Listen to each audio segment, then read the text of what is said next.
última de las actividades de esta sexta jornada de comunicación estratégica.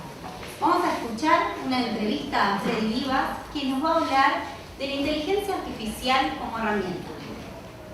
La entrevista estará a cargo de María Orozco, es una docente de nuestra casa de estudios, licenciada en publicidad y jurado de los premios Obrar, una iniciativa del Consejo Publicitario Argentino. Él es Freddy Vivas, es ingeniero en sistemas de formación de la Universidad Abierta Interamericana, es profesor en disciplinas industriales en la UTN, es máster en marketing en la Universidad de San Andrés.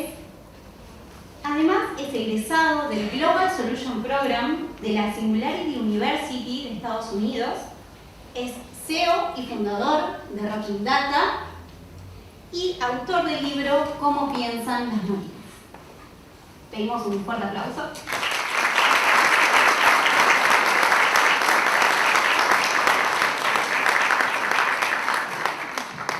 Hola. Hola, hola. Hola, hola. Bueno, bienvenidos a todos. Freddy, bueno, después de esta larga presentación interesante, Sí. vuelvo a darte la bienvenida a nuestra casa de estudios. Pongamos nerd directamente. Nos faltaba esa palabra, ¿no? Ahora sí, nerd, todo lo demás. Bueno, quería agradecerte, por estar hoy acá. Sabemos que tenés Placer. una agenda completa de entrevistas. Seguramente todos los que están en las redes lo han visto en diversos programas de televisión. Estuvo con Fantino, con influencers, en todos los medios reconocidos, también gráficos. Además laburo, ¿eh? Además de que Además laburo, sí. Bueno, y bueno, ya estuviste de visita el año pasado Sí. a una de nuestras cátedras, pero a pesar de que, es el referente número uno, porque cada vez que decimos inteligencia artificial, está Freddy Vivas. Parece que es sinónimo, ¿viste? Inteligencia artificial, Freddy Vivas, en todos los ámbitos. Pero más allá de eso, hoy queríamos hacer el cierre de esta jornada de comunicación estratégica, donde tuvo expertos en comunicación, con un tema de interés mundial, ¿no? Que es esto de la inteligencia artificial. Obviamente que sos especialista en el tema, si no, no te convocarían de todos lados. Pero hoy acá lo que quiero es saber quién es Freddy Vivas. Porque más allá de que sabemos que sos el especialista en inteligencia artificial, ¿cómo Sí. llegaste? Quiero que nos cuentes por qué además te convocan a vos y que nos cuentes también esta trayectoria laboral que hiciste y cómo llegaste a ser quien sos hoy. Y también porque es especial para mí estar acá, o sea, cursé algunas materias acá, ya en el año, calculo que habrá sido como en el 2000, más o menos. No, yo no había nacido, ¿no? ¿Cuántos años? No, había nacido en el 2000.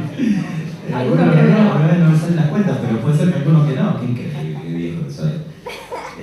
Bueno. Pero creo que la inteligencia artificial tiene más años que La vos. inteligencia artificial, como concepto, podríamos decir 1956. La palabra algoritmo, 1936. La palabra robot, 1920. Increíble. Hoy estaba leyendo un libro de 1887 que hablaban ya de la singularidad. O sea, cuando una máquina sea más inteligente que un humano. 1887. Bueno, hay mucha gente visionaria. Pero a mí me pasó que a los 12 años más o menos, yo nací en Lomas de Zamora, en el barrio. Qué orgullo, Gracias. Salió de acá, chicos, salió de acá. Es la primera vez que alguien me habló de por haber dicho que nací en Lomas de Zamora. Generalmente la gente dice, ¿qué será eso, no? Yo lo digo en todos lados. Me gusta decir en todos lados de dónde soy. Y siempre que puedo lo hago. Porque yo cuando era chico, creía que tenías que nacer en Palermo para hacer un emprendimiento, o tenías que nacer de cuna de oro, qué sé yo. O sea, tenía esa cosa en la cabeza instalada. Y entonces creo que está bueno también ver que se puede hacer cosas copadas, si te gusta hacer cosas como las que yo hago, digamos. Si podemos considerar copado hacer lo que yo hago, desde cualquier otro lugar donde hayas nacido. Yo nací en un barrio que se llama Santa Marta. ¿Conocen Santa Marta? Sí. Que acá sí. Generalmente no. Nadie conoce. Camino negro al fondo, como mucha gente. Ayer me junté con un amigo y no sé qué me dijo. Y yo le dije, me acuerdo cuando no quería llevarme a mi casa de noche porque era camino negro al fondo. Y me miró como diciendo, perdoname. Anoche me junté con un amigo y no lo veía hace muchos años. Entiendo, ¿no? Mucha inseguridad en alguna época, no sé cómo estará, yo no voy muy seguido, pero cuestión que nací ahí Y en el 91, por ahí, somos 5 hermanos, y uno de mis hermanos es bailarín de folclore, baila folclore, muy bien, es profesor, tiene una escuela de danza, todo. Y yo iba a estudiar con él, pero era muy malo. Yo era malo, él era bueno.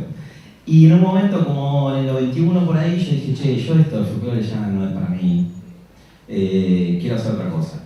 Y justo en la misma época, 90, 91 por ahí, me topé con un par de situaciones. Una era una revista que caía en mi casa que se llama Muy Interesante. ¿Me suena? Muy Interesante. Bueno, un revistón de ciencia, tecnología, piensen que no existía internet, o sea, como hoy lo conocemos. Entonces, que se te acerque algo, que en la tapa tenga un robot en el año 91 era una locura total, ¿no? Un dinosaurio, un avión supersónico con cohete de la NASA, eso salía en la revista Muy Interesante. En una época justo otro de mis hermanos, el loco hizo reparto de esas revistas en un camión, repartía las revistas, entonces caían en mi casa y me decían, no, ¿querés poner los sellitos de cosas? Yo ponía los sellitos y las leía. Obviamente he estado 8 horas para poner 2 sellos. Pero bueno, así me conecté con ese mundo de la ciencia y la tecnología, podríamos decir, me llamó la atención. Y con las películas. En esa época también vi una película que se llamaba War Games o Juegos de Guerra, que era un pibe que hackeaba, quería cambiar las notas del colegio y hackeaba el Pentágono sin querer. Una locura total, típica de los 80, 90. Y dije, esto de la computadora es una cosa re mágica, quiero hacer esto.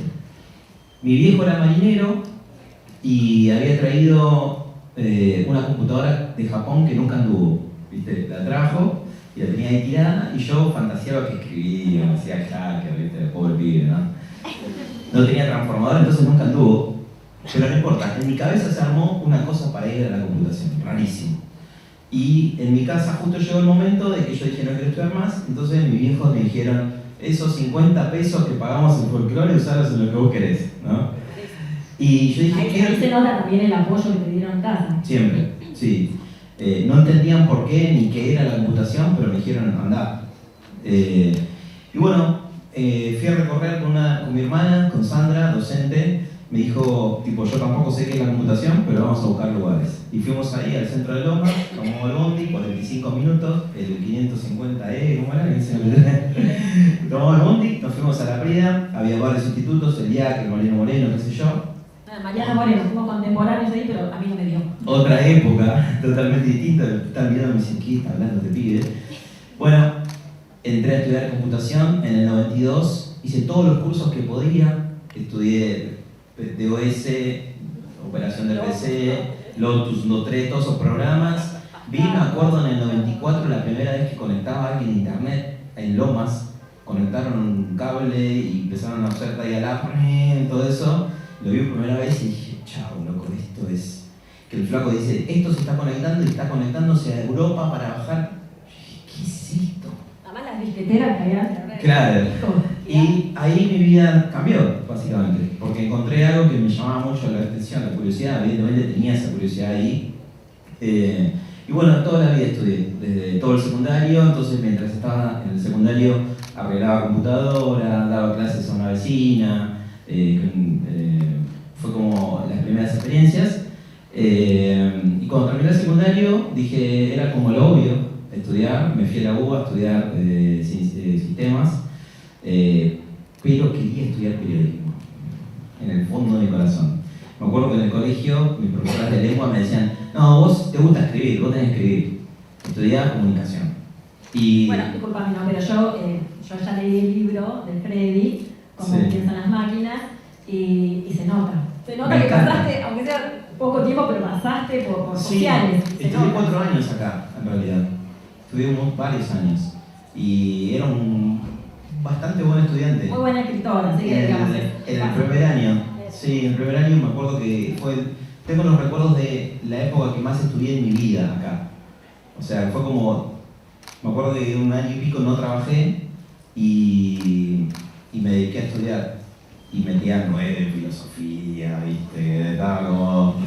Me encantaba taller de escritura, me encantaban ese materialismo gráfico. Me iba a otros lados a hacer cursos.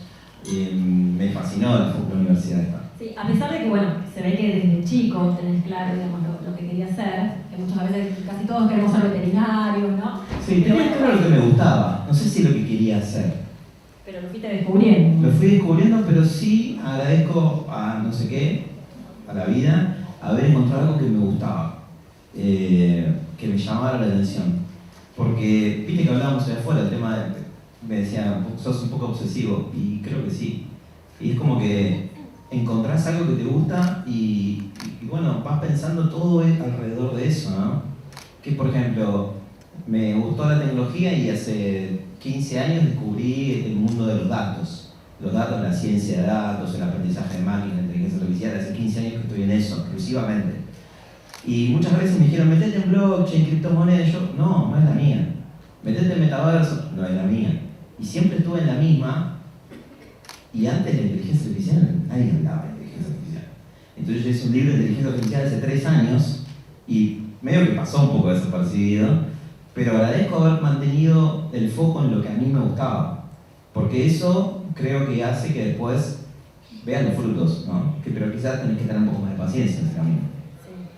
Sí, bueno, hay una pregunta, ¿no?, que a veces nos hacemos, una creencia que tienen todos de que a veces uno llega, digamos, al éxito, a lo que quiere, gracias a la suerte.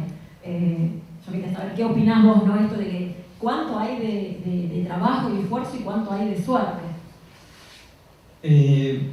O sea, la suerte, habría que definir qué es la suerte, ¿no? Tuve suerte de, por ejemplo, tener a mis viejos que me apoyaran. Mi viejo falleció cuando yo tenía 15 años, entonces tampoco tuve ni siquiera mucho vínculo con él, pero tuve 4 hermanos que todos laburaban y todos fueron un ejemplo para mí en ese sentido, cada uno con lo que ellos hacían. O por ejemplo, mi hermana Sandra, que es docente, yo la veía que iba al fondo, o sea, estábamos en el fondo, ella iba más al fondo a buscar chicos y llevarlos al colegio. Y decirle, vos tenés que ir al colegio. Yo la veía y decía, ¿qué está haciendo mi hermana? O sea, ¿de dónde salió esta mina? O bueno, la veía a mi vieja cosiendo a la madrugada, haciendo, no sé, delantales para los pibes, qué sé yo. Y todo eso te forma de una manera que quizás te forma más que un libro, más que una carrera, más que un curso. O sea, te setea algo en la cabeza y eso también es suerte, porque puede pasar que no tengas un viejo así, una familia, una casa que crezca si no sea así. Que no tengas el apoyo, claro. Sí, o los ejemplos ahí delante tuyo. Y de hecho, en mi cuadra pasaba, mi manzana pasaba, que era como mi mundo que yo conocía, que bueno, muchos chicos terminaron mal. O sea, la mayoría, de hecho. Los chicos de mi edad terminaron en cualquiera. Y la diferencia era justamente quiénes estaban en esa casa. Entonces, haber tenido la suerte de haber nacido donde nací, en ese sentido, digamos, ¿no? Hace poco hablaba con Daniel Cerezo, ¿lo conocen a Daniel Cerezo? El muchacho que tiene una charla TED que toca un tema de la bomba tucumana, ¿me suena? Tiene una charla TED muy linda, que él nació en una villa y él habla de la pobreza, ¿no? Y habla de la pobreza como la pobreza que todo el mundo dice es un barrio pobre, ¿no? Y él dice, barrio pobre es un country donde los pibes no tienen el amor a su viejo, eso es pobre, es una pobreza diferente, hay diferentes tipos de pobreza. Entonces, claro, uno siempre tiene como un barrio pobre, un barrio como por ahí donde nací, pero yo tuve esa riqueza en mi casa, digamos, ¿no? Y después también suerte de, por ejemplo, cuando yo armé mi empresa Rocking Data, hace este mes cumplimos 6 años, y la armé con 2 compañeros de trabajo. O sea, yo trabajaba en una multinacional de telecomunicaciones, Telefónica Movistar, y trabajábamos en la misma tabla, en la misma mesa, estaban mis socios actuales. Y hacíamos otra cosa, y el destino nos puso a los 3 ahí, en la misma época, en el mismo lugar, haciendo cosas diferentes, pero sentados ahí. Entonces, es difícil a veces tener socios, porque uno a veces dice con los amigos o familiares, claro, es difícil, pero... Son amigos laborales. En tu caso no. Son amigos laborales, yo los considero eso, son amigos de laburo. O sea, no es un amigo con el que vas a jugar al fútbol. No es lo mismo, ¿no? Para mí no puedes emprender un proyecto con cualquier amigo. Tiene que ser un amigo con el que vos sepas. En mi caso, trabajamos 2 o 3 años juntos. Yo me di cuenta cómo eran ellos, además de buena gente, que yo lo quería. Salimos a tocar, porque yo soy baterista y mis amigos también son músicos.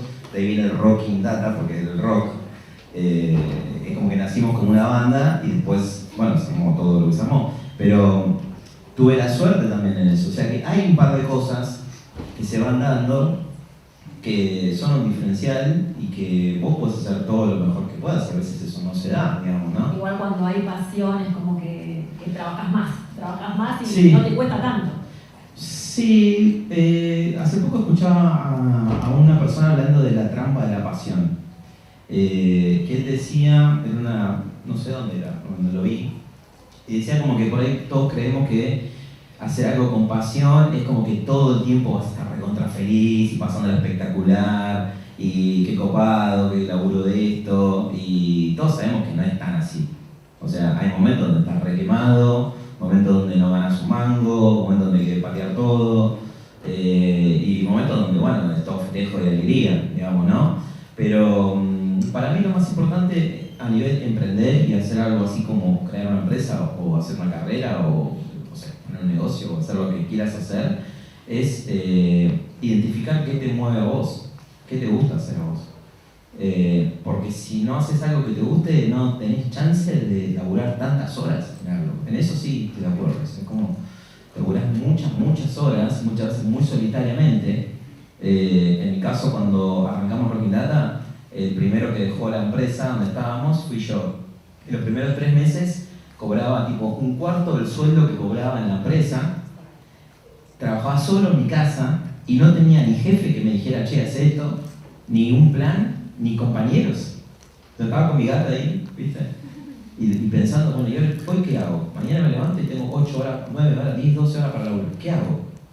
Y es jodido arrancar algo de cero, inventar algo de la nada. Pero después te das cuenta que, bueno, se van armando las cosas y empiezan a funcionar, o vas para adelante o para atrás. Hoy somos 55 personas, hicimos proyectos en 7 países distintos, hicimos 150 Contanos un poquito proyectos. lo que hacen en Rocking Data para los que no conocen la Sí, empresa. Es hacemos- una de las startups líderes acá dentro de las 5 están. ¿no? Nos reconocieron como una de las 10 más importantes de la Argentina el año pasado. Sí, re lindo. Este año fue, el año pasado. Ya se me hizo el año tan largo que yo no sé cuándo empezó y cuándo terminó el año. Pero hacemos lo que se conoce como ciencia de datos, que es analizar datos y crear algoritmos que hagan cosas. Por ejemplo, nos contrata una empresa que vende cosméticos y está en 4 países y dice, che, quiero saber cuántos cosméticos, cuánto de esta crema voy a vender en cada uno de los países dentro de un mes. Y nosotros analizando esa data, hacemos predicciones de qué va a pasar. Pero también hicimos, por ejemplo, en un sanatorio médico, hicimos una predicción de cuántos casos con COVID iban a ingresar en un sanatorio médico y ellos veían en un tablero, con una gráfica, van a ingresar 80 personas y en un momento tuvieron que decía, ingresaban 80 y veían que entraban 75 personas, entonces tenían casi como el 100% de precisión. Y lo que hacemos en general está relacionado a eso, cómo predecís, analizando datos, cómo predecís las cosas que pueden pasar. Después tenemos otro tipo de proyectos, poner, no sé, uno de deporte, que es una aplicación que jugás al pádel, haces un movimiento así, analiza el hombro, compara con horas de video de alguien jugando bien y te dice inclina un poquito el hombro, o proyectos usando datos de drones, analizando para predecir si se va a romper una turbina eólica en España, estamos haciendo, estamos laburando en Walmart en México, un montón de proyectos. Sí, también en toma de decisiones, también a nivel político también. No, justo estábamos hablando de eso. No hacemos eso. O sea, la aplicación al mundo de la política está como muy subutilizada, porque generalmente lo vemos en el mundo de las campañas, ¿no? Vemos en el mundo de... Hay un libro muy interesante para los que les guste el tema que se llama The Big Data President, que es el libro de la historia de cómo usaron Big Data en la campaña de Obama en el 2013, ¿no? 2013, bueno, no recuerdo el año, o antes quizás. Y es un libro que dice cómo, por ejemplo, él y sus asesores analizaban los datos de las conversaciones en zonas específicas del país. Entonces, por ejemplo, él iba a, no sé, un pueblito de Estados Unidos. Analizaban qué conversaciones se tenían en ese pueblo, entonces decían, por ejemplo, me imagino, ¿no? Acá hay un puente roto, hay inseguridad, acá debería haber un colegio, y él iba y armaba un discurso que decía eso. Decía, sí, acá vamos a trabajar en la inseguridad porque sabemos que no está iluminada, y la gente, brillante, ¿cómo justo sabía eso? ¿No? Es una técnica que a mí me parece interesante, pero creo que lo más divertido, lo más Lo correcto sería usar toda esta tecnología para gobernar mejor, para implementar mejor las políticas públicas, para tomar decisiones basadas en la evidencia. Ahí es donde podría pensar de trabajar en ese tipo de proyectos, no solamente para ganar una elección. Bueno, hablando ahora de inteligencia, porque vamos a enfocarnos también en el tema, ¿no? Obviamente. ¿Cómo fue que, digamos, te fuiste involucrando, que te interesó, digamos, trabajar en inteligencia artificial? Sí, bueno, cuando empecé a estudiar ingeniería, o sea, la historia que no terminé de contar es que me vine, o sea, dejé la UBA y vine a estudiar. En una época hice las dos al mismo tiempo, o sea, como no trabajaba, iba a la mañana a la UBA, a la tarde acá, un delirio total. Pero bueno, tenía 19 años, o sea, si no te tirás a los 19 años, está bien. Y bueno, en un momento tuve que tomar la decisión y me quedé con esta carrera. Hice 4 años y eso fue en el 2003 exactamente que nació mi hija. Yo tenía 23 años y fue como, listo, tengo que dejar todo y dedicarme a criar a este ser vivo que está acá que no sé qué hacer. Que hoy Magalí tiene 20 años, una piba divina, está estudiando en la facultad ya en el segundo año. Ahora es todo muy lindo porque vamos a recitarle juntos, porque la pasamos bien, pero en ese momento fue como, ¿qué hago ahora? ¿No? Y en ese momento oficié la carrera, esta. Y unos años después, cuando ya Maggie fue un poquito más grande, yo ya venía trabajando siempre en tecnología. O sea, aún estudiando periodismo, como que había aprendido un montón de cosas a lo largo de mi adolescencia, digamos, de sistemas, trabajaba en tecnología y he empezado a laburar para Microsoft, había empezado a laburar en Telecom, en empresas como Accenture también, y hacía cosas de software y programación y toda esa movida. Y era como, bueno, listo, voy a hacer ingeniería, ya está, es la que tengo que hacer. Y además me gustaba, ¿no?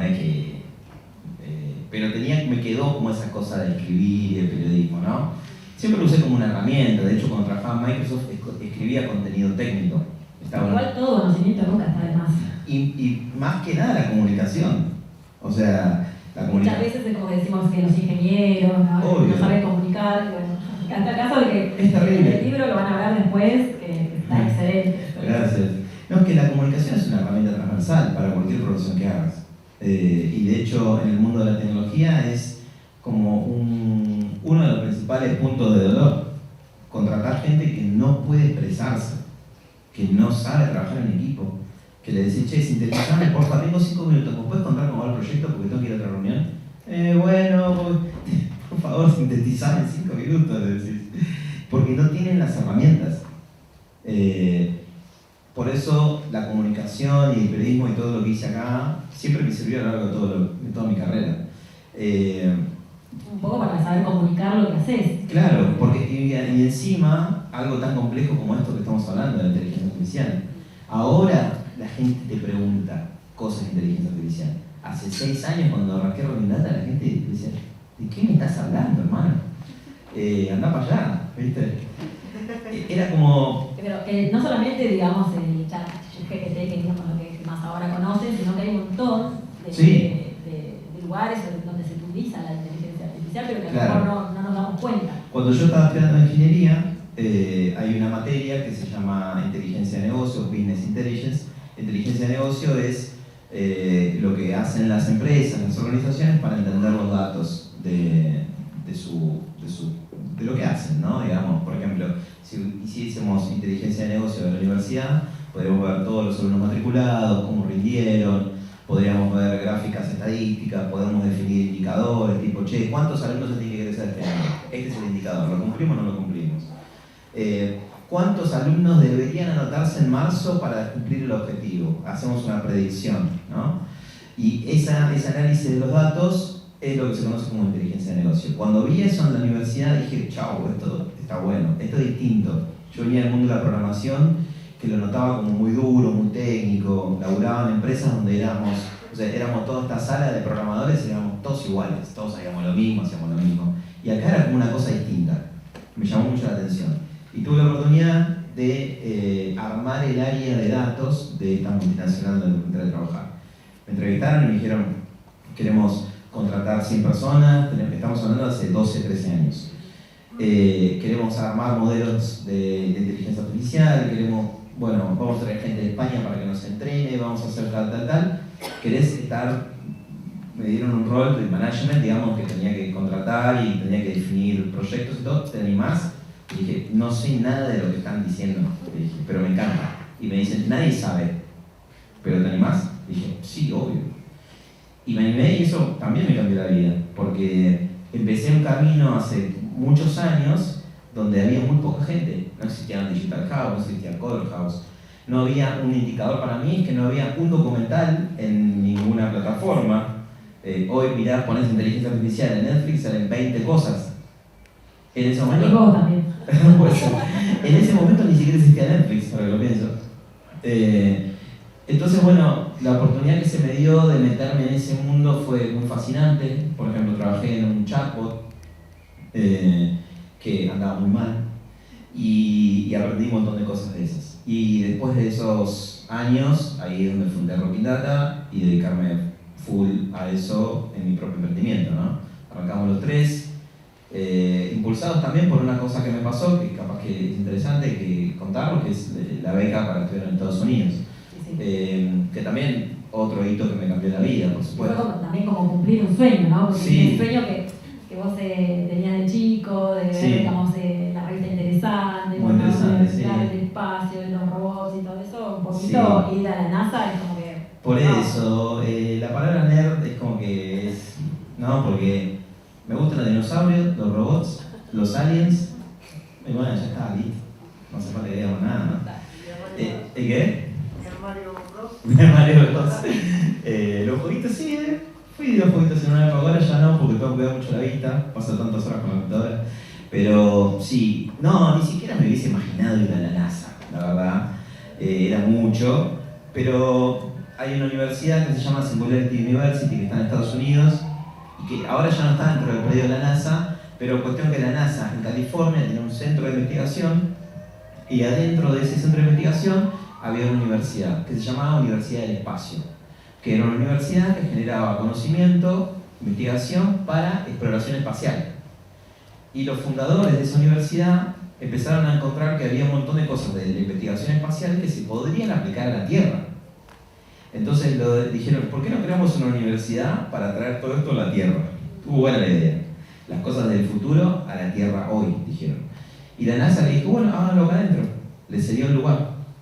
Y Google puso becas, ponía $50.000 por persona y organizaban movidas así, todo un verano estudiando dentro de la NASA, como un campus privado, digamos. ¿Como un agente de acá del país? No, yo gané el concurso en el 2017 como representante de Argentina y estabas casi 3 meses encerrado en un campus de la NASA con áreas privadas, con espacios donde había fotos de la luna, con naves que aterrizaban a la noche y con toda una fantasía impresionante en mi cabeza, ¿no? Y con 90 personas de 50 países distintos. 50 países distintos. Yo nunca había estudiado en inglés, nunca había convivido, había países que yo no sé que existían, básicamente, me enteré ahí. Y fue todo un flash porque fue una experiencia que me transformó un montón. Nunca en mi vida había estado tanto tiempo sin trabajar, además. Estuve 3 meses estudiando, eso es un montón.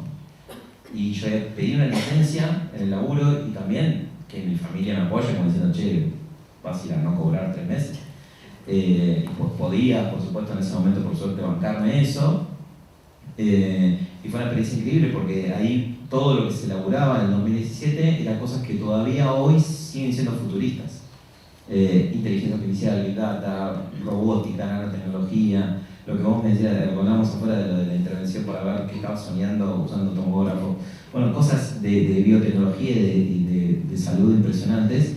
Y yo estaba ahí todo el tiempo hablando con mis socios, mirá, esto están haciendo con Big Data para, no sé, predecir un terremoto, esto están haciendo con inteligencia artificial para, qué sé yo, escribir textos generativos, como, bueno, hoy lo vemos, pero estoy hablando del 2017. Y cuando volví, directamente fue como, ya no puedo hacer lo que estaba haciendo. Y a los meses ya renuncié a la empresa donde estaba. O sea que eso es un hito, por supuesto, que marcó todo para mí, toda mi carrera, qué sé yo. Era una cosa que no hubiese podido pagarla nunca. Y nunca me hubiese imaginado que me eligieran. Pero también, bueno, me postulé 2 veces, perdí 2 veces y en la tercera gané. O sea, es un poco esa suerte que la vas a buscar, ¿no? Y con a lo mejor al primer, digamos, fracaso, uno dice, bueno, no, ya está, acá llegué, pero eso implica, digamos, perseverancia, ¿no? Para llegar, digamos, a lo que vos querés. Y iba a ver los eventos donde estaban los ganadores para ver qué hacían, cómo se comportaban, qué decían, cómo pensaban. O sea, como que es un poco esa suerte acompañada de eso que no se ve, digamos, ¿no? Pero bueno, igual en algún punto termina siendo un poco de suerte, porque por ejemplo, estuvimos acá concursando 1 mes y medio, y los 8 finalistas que estábamos, la verdad que podría haber viajado cualquiera en mi lugar, eran todos buenos, o sea, eran toda gente muy talentosa, podrían haber elegido a otro y no estaba mal. Y los chicos que me eligieron, los que me votaron, los jurados, me eligieron a mí, podrían haber elegido a otra persona, ¿no? Y no hubiese sido una injusticia, digamos. Terminó teniendo esa cuota de suerte, pero buscada, como la optimista del gol, Martín Palermo, ¿no? Bueno, después arrancaste entonces con la empresa. Claro, en 2017, final de 2017 ya arrancamos, y difícil porque la gente no entendía lo que hacíamos, por eso la decisión también de divulgar un montón. Hay un concepto que se llama marketing educativo, que es esto mismo, salir a hacer un libro, hablar del tema, salir a los medios a hablar del tema, dar conferencias, hacer webinars y regalarlos, ir a hablar en empresas. O sea, hice mucho de eso, no solo yo, sino mi equipo, pero yo liderando todo eso. Fue una decisión consciente, porque yo no podía estar en los proyectos y a la vez hacer todo esto. Entonces, con mis 3 socios dijimos, bueno, uno va a liderar los proyectos, otro va a decidir toda la tecnología que hacemos y el otro va a ir a vender, que fui yo. Y a veces dicen, el que mandan a vender es el que peor programa, ¿viste? Porque en tecnología, el que mandan a vender es el que peor programa o el que menos sabe de tecnología. Y bueno, puede ser, pero bueno, todas las experiencias de también tener la empatía para comunicar, habiendo estudiado los años que estoy acá y por el interés que tengo, te ayudan un montón, porque en tecnología muchas veces uno lo que busca hacer es mostrarse inteligente y que sabe, usando mucha jerga. Y del otro lado, el otro te dice, ¿viste qué está diciendo? Es lo peor que puedes hacer. Pero yo veo que muchas veces pasa en el mundo de la tecnología que la gente intenta alejar, como generar como, mirá qué capo que soy, no me estás entendiendo nada. Es un error gravísimo. Yo sabía que eso no lo tenía que hacer, porque incluso los que nos compraban no entendían mucho. Entonces vos tenías que llegarle a más personas, y mi laburo siempre fue eso, tratar de que todo el mundo entienda lo que estoy tratando de decir, ¿no? Y eso fue una decisión. Bueno, eso se ve mucho en el libro, como piensan las máquinas, digamos que es una redacción muy fácil, de fácil lectura, rápida, que tiene un poco de ficción, ahí se ve, digamos, lo que decía antes, ¿no? que había pasado por sociales. Y es el primer libro además que está escrito, el prólogo, por inteligencia artificial. Me pasó la historia es que, bueno, el libro lo hice en el 2020, en la pandemia. Durante la pandemia fue como hice varias cosas. Comí un montón de asado, jugué un montón al FIFA en red, porque era como yo jugaba la pelota, y con el equipo de fútbol jugábamos al FIFA, nos conectábamos los auriculares, era las 8 o 9 de la noche, FIFA, pum. Escribí el libro y hice un máster de marketing. O sea, fue todo lo que hice, ¿no? Te faltó plantar el árbol. No, estaba en el departamento, no voy a plantar nada, pero bueno. La cuestión del libro es que siempre quise hacer un libro, o sea, siempre, y lo supe varios años antes que iba a hacer un libro, como 5 años antes. Cuando empecé a organizar, dije, voy a hacer un libro, porque sentía que era una forma, cuando vos haces algo innovador como esto de vender machine learning, ¿viste? No es que había 20 empresas vendiendo machine learning, la verdad. Entonces vos tenés que ir a que la gente sepa lo que estás hablando. Entonces yo dije, la mejor excusa comunicacional que me podría generar es un libro, salir a contarlo. Y hablo de inteligencia artificial en el libro, claro. Entonces empecé a hablar y explicar. Y cuando lo empecé a hacer, empecé a escribir y era como un manual, aburridísimo. Yo me aburrí escribiéndolo. Dije, la gente se aburrió leyéndolo. En el medio de esa escritura, me agarró COVID. Fuerte. Sin vacuna, no había vacunas.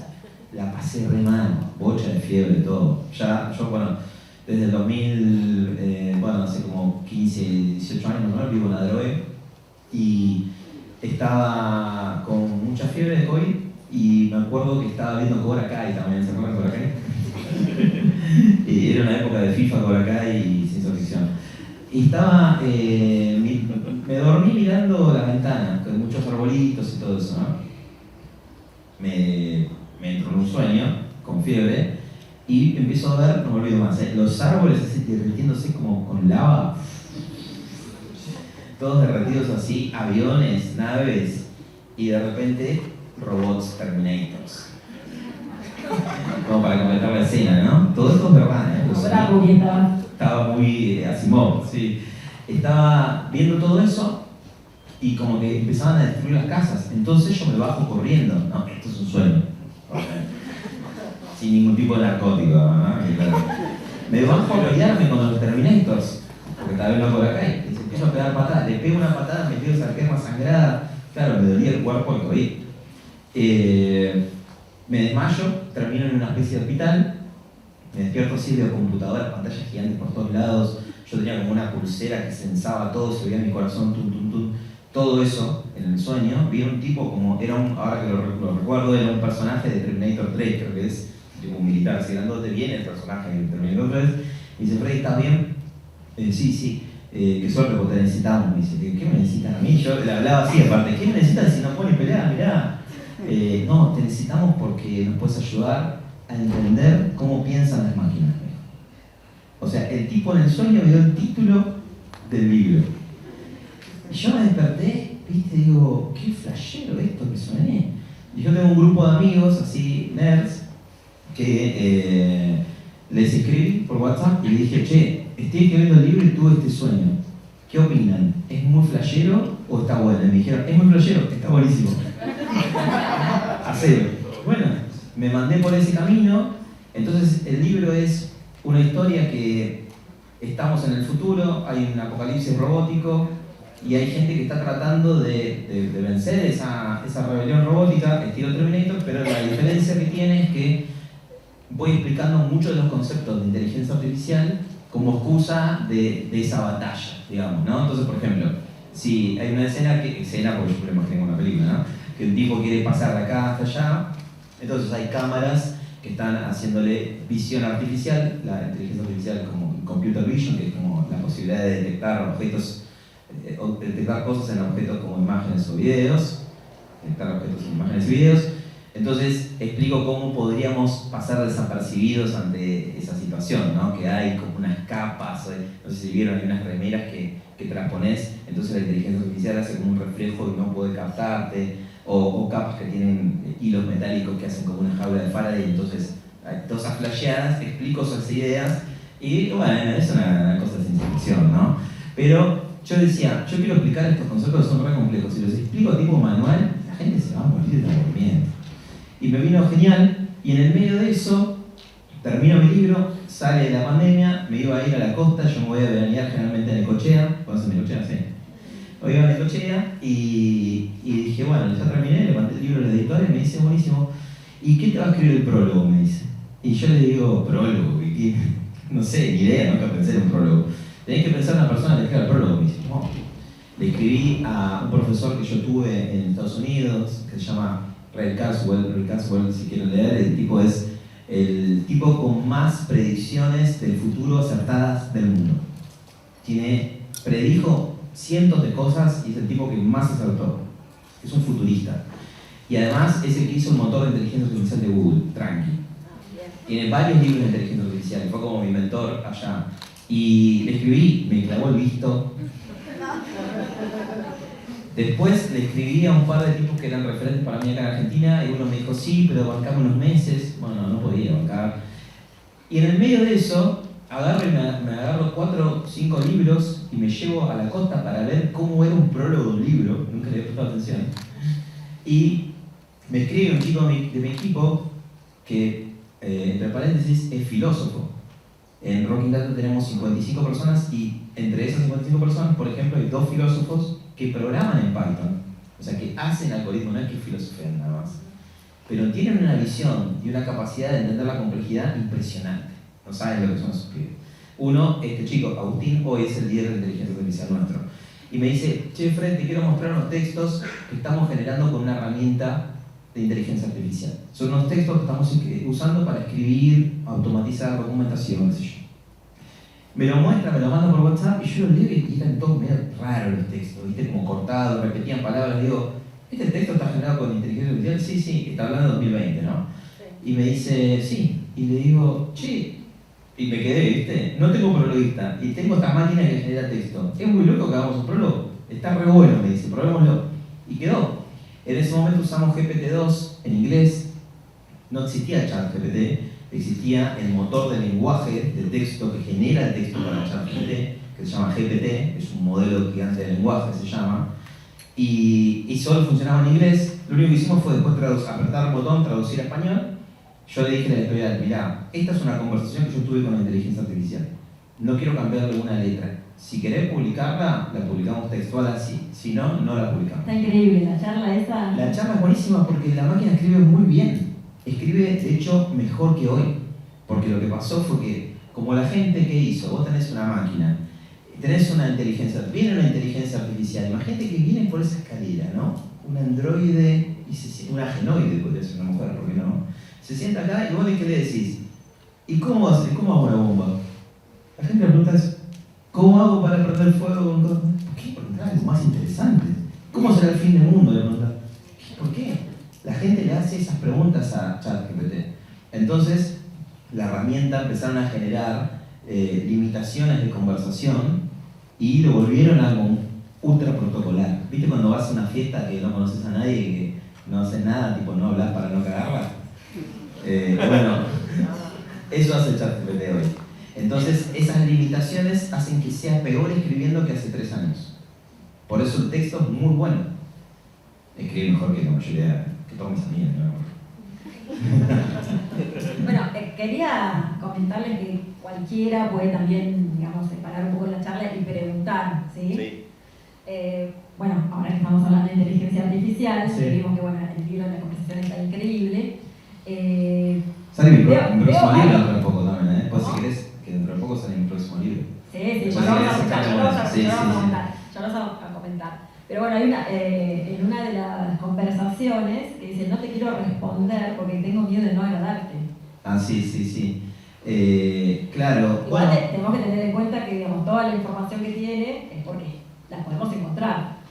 Sí, mira, justo ahora es una de las cosas, o sea, también, como vos me preguntaste, de hecho toda esta reunión es para también hablar de mí, de qué hago, ¿no? Porque es raro, normalmente no hablo de mí, generalmente hablo de la inteligencia artificial.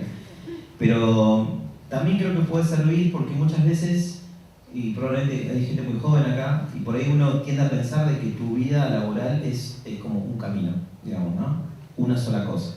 Creo que la tendencia futura es que no sea así, que puedas hacer muchas cosas. Antes estaba medio raro visto. Por ejemplo, yo tenía intereses de comunicación y de ingeniería, y la gente decía como, ¿sos ingeniero? ¿O sos, una cosa a la otra, o sos periodista? Pues sí, me gustan las dos cosas, no puedo gustar las dos cosas. Antes estaba hasta mal visto. Era como que no eras puro, digamos, ¿viste? Pavada total. Yo siempre defendí esa idea de poder tener múltiples intereses. Entonces hoy, ¿qué cosas hago y hacia dónde quiero ir? Por ejemplo, hoy estoy asesorando una película de inteligencia artificial. Y es rarísimo para mí, pero me alucina. O sea, es una serie, no es una docuserie, es una serie que compró una empresa de Estados Unidos que se va a grabar en México de verano. Y yo soy como, la otra vez me explicaban qué era, porque yo no sabía qué era, es Script Doctor. Script Doctor sería como un especialista de un tema que asesora técnicamente para que el tema esté bien. Entonces, por ejemplo, cuando un Android lo reinician, se ve como en pantalla un código y ese código yo lo armé. Para que no aparezca algo que a un técnico, viste que alguien que sabe lo ponga pausa y dice, mirá, ahí le error con una coma, ¿viste? Entonces, va a estar hecho para que técnicamente nadie pueda decir nada. Y ahora hay muchas series así. Hay una, por ejemplo, que se llama Mr. Robot, ¿la vieron? Buenísima. Mr. Robot es una serie de hackers y tiene técnicos asesorando, ¿no? Bueno, Interestelar es otra película que nada que ver en el espacio, pero hay científicos renombrados trabajando en la ciencia que está atrás de eso. The Martian, a mí me inspiró mucho The Martian. ¿La película la vieron, la de Matt Damon? Sí.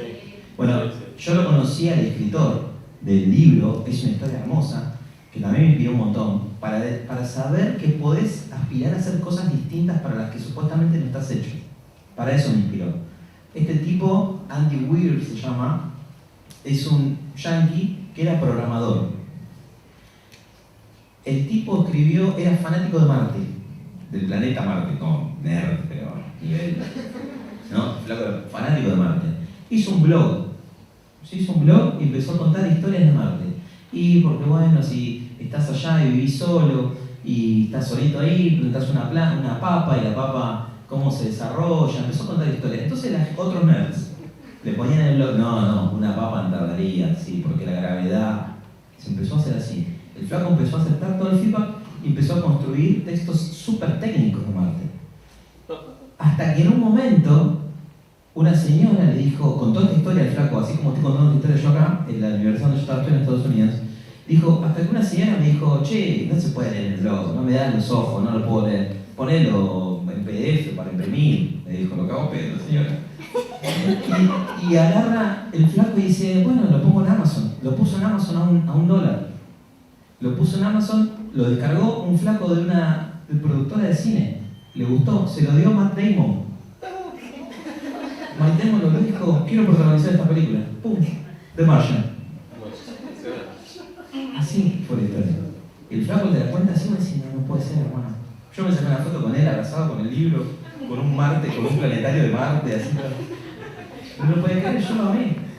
Entonces, cuento eso que estoy haciendo de la película, porque es una cosa que yo siento que en los próximos años voy a hacer cosas que ni sé que voy a hacer. O sea, y las encaro como eso, como desde la humildad de, che, no sé cómo se hace esto, pero quiero aprender ese proceso. Y hay ciertas como reglas, digamos, que yo me pongo, es tipo, voy a estudiar, voy a analizar otros ejemplos, voy a inspirarme en otros, voy a preguntarle a la gente que sabe. Hablando de estos proyectos, ¿no? Los que tenés, sabemos que en diciembre sale otro Sí, libro, sí. bueno, queremos que nos adelantes un poquito de eso. Sí, yo estaba muy flasheado con varias cosas. Una es porque dije, voy a meterme más en la ciencia ficción. Y de hecho encontré varios estudiando sobre ciencia ficción, encontré un concepto que se llama ficción realista, que es no la ciencia ficción fantasiosa, sino, che, hay cosas que yo te las cuento y voy a decir, esto podría pasar, ¿no? Imagínate que yo te diga, no sé, te pones unas gafas y ves tus sueños, el sueño de la noche, ¿no? Y eso es ficción realista, porque hoy ya hay intervención, como decíamos, tomográfica que te puede leer con baja resolución una imagen que soñaste. Entonces es algo ficcionado, pero que podría pasar. Y flasheé con ese concepto, tuve un sueño también. Yo creo que sueño mucho porque me voy a dormir y antes de irme a dormir miro algo flashero, siempre. Ahora estoy viendo X-Files, ¿se acuerdan de Secretos X? Bueno, estoy mirando toda la serie, es terrible. Bueno, y el libro es de relatos del futuro. Yo de hecho le quería poner relatos del futuro, pero al final tiene otro nombre, y son 7 relatos, es como si estuviésemos en el 2100 y hay una persona contando historias del pasado. Contando historias que pasaron en el pasado del 2100, pero que es nuestro futuro. De la inteligencia, de la relación entre la inteligencia artificial y los humanos. Mucho robot, mucho rebelión, muchos abogados defendiendo a robots que hicieron cosas, toda esa movida. Y además tiene una reflexión sobre 10 principios, podríamos decir, de cómo debería hacerse la inteligencia artificial. Que es algo que vengo hablando con mucha gente, entre los pocos sabe la ley de inteligencia artificial, pero la ley va a estar enfocada en privacidad de datos y en propiedad intelectual. No va a estar enfocada en qué pasa si vos te olvidas de cómo manejar un auto porque tu auto se maneja solo. O qué pasa si... Como así en otros países, por ejemplo, capaz se usa los celulares y después indicar destino que te pase de un destino a otro. Bueno, porque la inteligencia artificial va a empezar a tomar decisiones y roles y cosas que hacemos hoy como humanos nada más. Entonces, ¿qué va a pasar en el futuro con esas capacidades? ¿Las vamos a perder? Y bueno, un poco son esas reflexiones para tratar de entender ese mundo que puede venir, digamos, ¿no? bueno, el título, digamos, de la charla le hemos puesto inteligencia artificial, ¿no? Como una herramienta, Sí. ¿no? Porque, bueno, hoy, en esta semana creo que Elon Musk declaró que era una amenaza para la humanidad. Él tiene una empresa de inteligencia artificial. Es un poco incoherente si dijo eso. Pero no me sorprende las incoherencias de Elon Musk. Pero él seguramente lo que está hablando él y mucha gente, Harari, que es un historiador, es sobre la falta de conocimiento que hay de lo que puede pasar con la inteligencia artificial si se aplica mal, ¿no?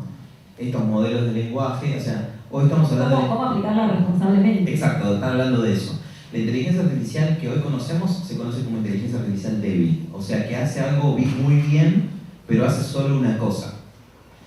Antes, cuando vos ponías a una máquina que escriba, la podías programar para que escriba una determinada cosa. Ahora, ChatGPT escribe prácticamente de todo.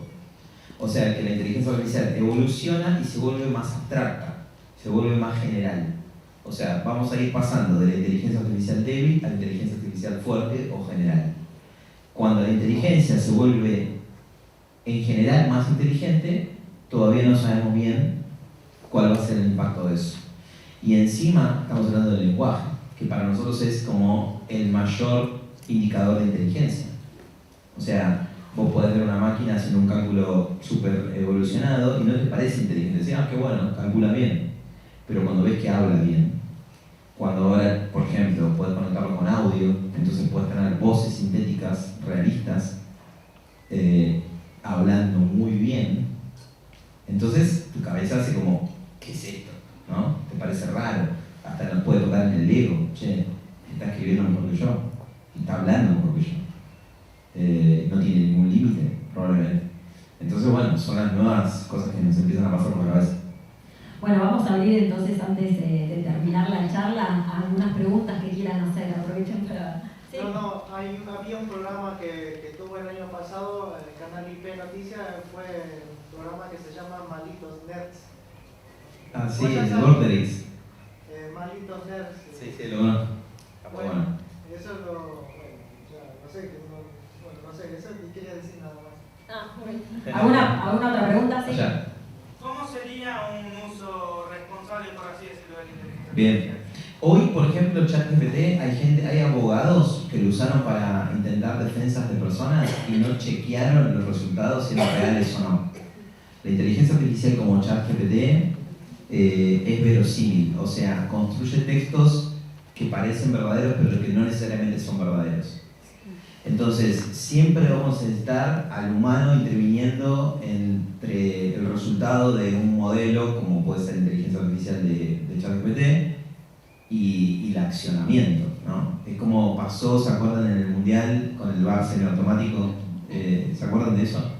Que la pelota tenía un sensor y que, ¿no? Que había como un aviso de que esto puede ser offside o no. Me acuerdo que al principio del Mundial, los árbitros era como, había una alarma de que podía ser offside, listo, cobraban offside. Era como que se desentendían de la toma de decisión porque estaba la máquina tomando la decisión. Y eso es un error, eso es hacerlo irresponsablemente, digamos, ¿no? La responsabilidad implica un montón de cosas, pero ese puede ser un ejemplo. Sí, arriba. Hola.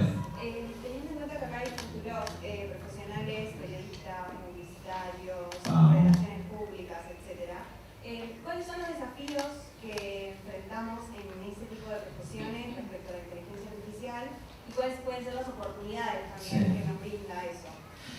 Mira, la relación con la inteligencia artificial hoy para mí se sintetiza en tres formas de relacionar.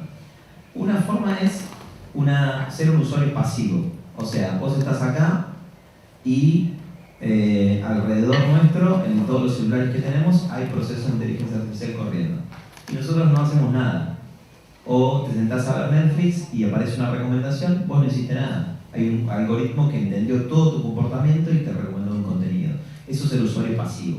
Ser usuario activo es ser un poco más proactivo y usar una herramienta, usar ChatGPT, usar Midjourney, usar miles de herramientas que existen hoy en inteligencia artificial.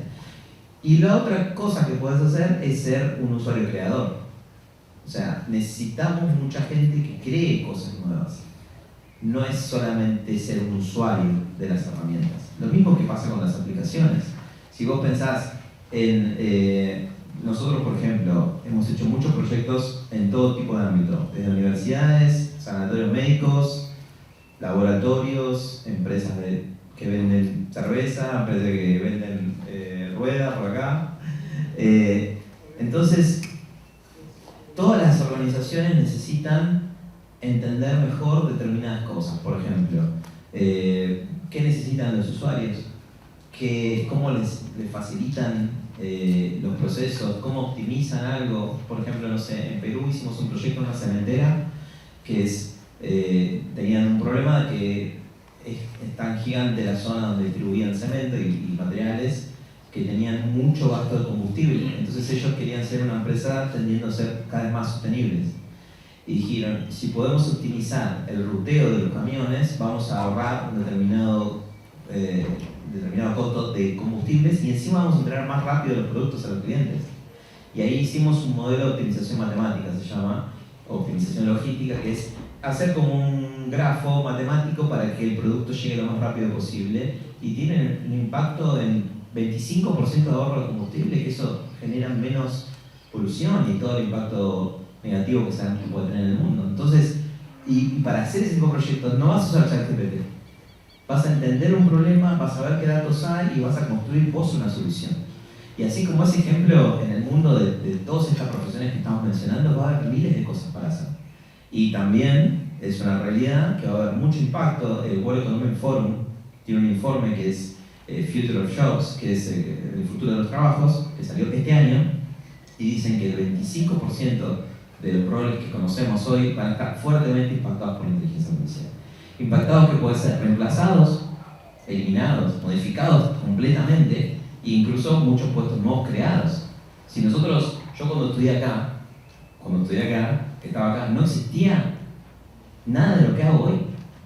O sea, mi empresa, yo le hablaba a alguien de eso y me iba a decir, ¿de dónde venís? No existe eso que vos estás diciendo.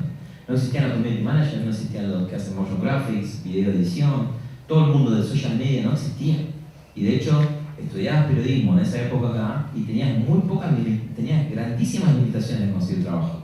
Porque era, o te metés en un medio grande o no laburás. ¿No? Ustedes van a saber siempre lo que yo.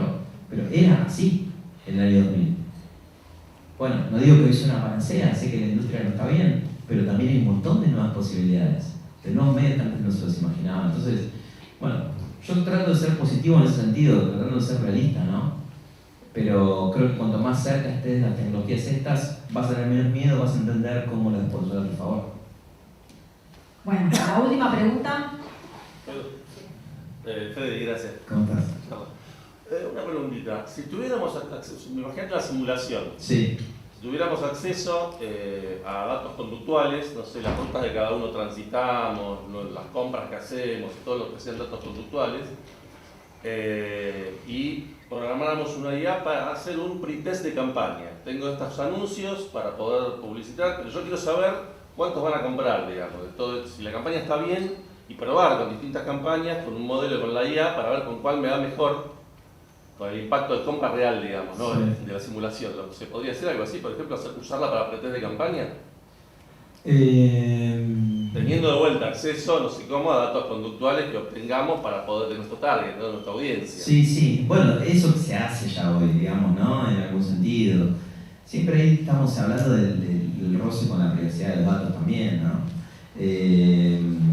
Hoy hay plataformas que, por ejemplo, vos podés dejar que te instalen una aplicación donde vos cedés esos datos. Entonces es como que sos parte como de una muestra viviente. Entonces analizan qué aplicaciones te instalaste, por dónde te moviste, qué compraste, qué no compraste, cedes todos los datos de las cookies. Entonces viene otra empresa y te compra a vos como un usuario estereotípico, por ejemplo, ¿no? Eso también es lo que se conoce como insights como servicio. Entonces vos decís, hay un determinado target de gente de tal edad, de tales zonas, que compra esto y potencialmente puede comprar esto tuyo.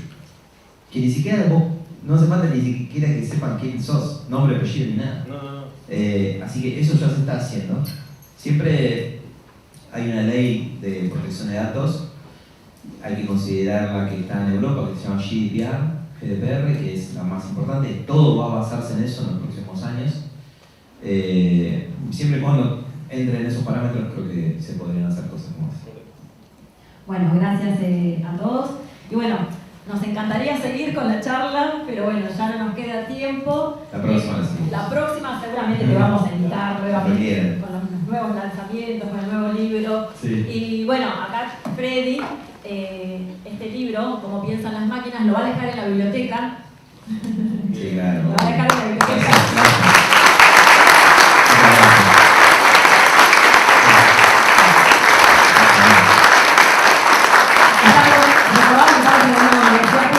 Todos van a tener acceso a este libro.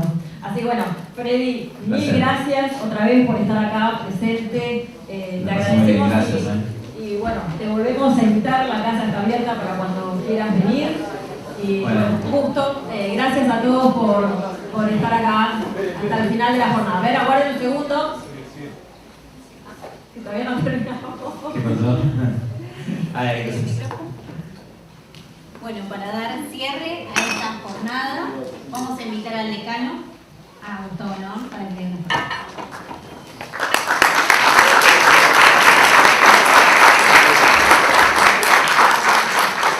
Bueno, corto en principio agradecerle a Mariela, docente de la casa, a Freddy por este conversatorio de cierre.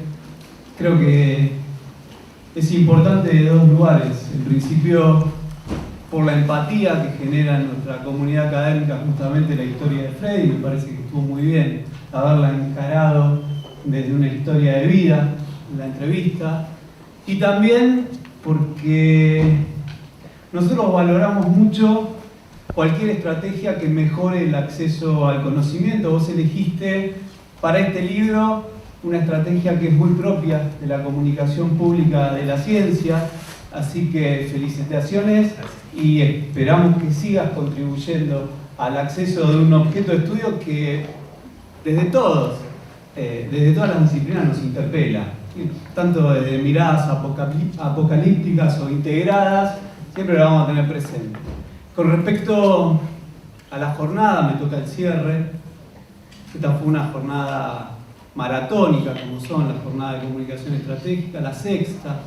Quiero agradecerles a quienes están atrás permanentemente del armado, a la Secretaría de Coordinación Institucional, lo mencioné también en la apertura, el doctor de Santiago Aragón, a todo el equipo de trabajo, a la Secretaría de Investigaciones, a cargo de Luz Canela y de todo su equipo, a Pablo Romano, y a todo el equipo del área de medios, a las docentes y los docentes de la Cátedra de Introducción a la Comunicación, pero también al resto de los docentes, a las trabajadoras y trabajadores no docentes, y a ustedes también, las y los estudiantes, que con la participación, con la escucha atenta, durante muchas horas, ¿no?, de todo lo que implicó. Arrancamos con Belén Amadeo a las 9 de la mañana, continuamos con el panel de economía,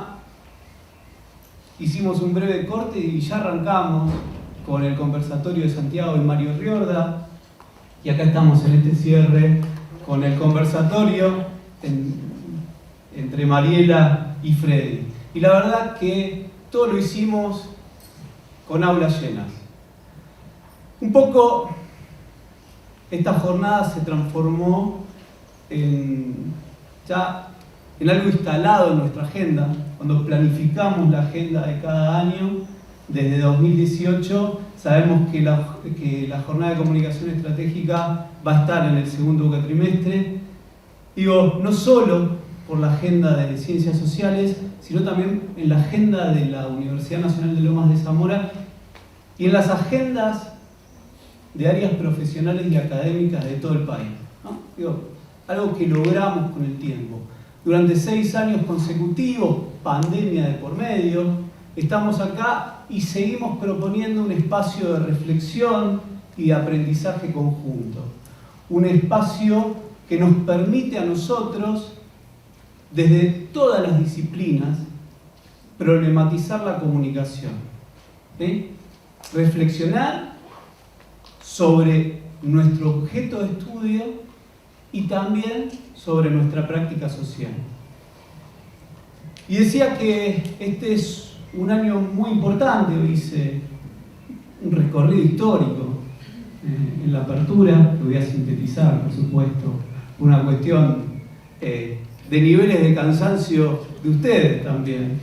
Pero decía, nuestra universidad, lo sabemos muy bien porque lo mencionamos permanentemente, es la primera del conurbano, cumplió hace poco 51 años, pero más allá de que se creó en el 72, en 1973 comenzaron a dictarse las carreras, y una de las 3 primeras carreras, cuando estaba concentrado en una sola estructura académico-administrativa, el proyecto de universidad, una de las 3 carreras que se lanzaron fue la licenciatura en comunicación social. Entonces, también me parecía importante señalar que somos la primera facultad y la primera universidad pública en el conurbano en apostar a la formación de comunicadores y comunicadoras.